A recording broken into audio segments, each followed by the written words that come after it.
India's AI ecosystem is booming.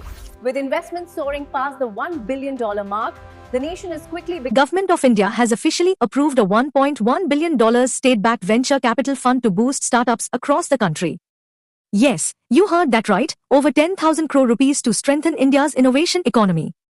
This initiative is part of the Startup India Fund of Funds framework, which was originally launched in 2016 to support startups indirectly through private venture capital firms. So how does this work? Instead of the government directly investing in startups, the money will go into private VC funds.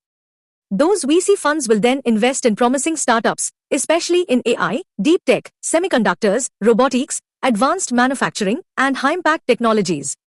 This model reduces risk, improves professional fund management, and allows startups to access capital through experienced investors. Now, why is this important? Over the past year, startup funding in India has slowed down. Many early-stage and deep tech startups have struggled to raise capital. Private investors have become more cautious.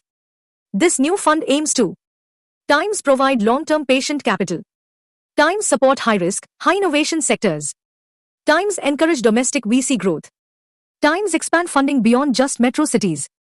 The earlier Fund of Funds initiative had already supported over 1,300 startups through 100-plus VC funds. Now, the government is doubling down. This move shows that India is positioning itself strongly in the global AI and deep tech race. For founders, this means more funding opportunities. For investors, this means stronger ecosystem backing. For the economy, this means more innovation, jobs, and technological independence. India is clearly signaling that it wants to lead in AI and advanced technology, not just consume it.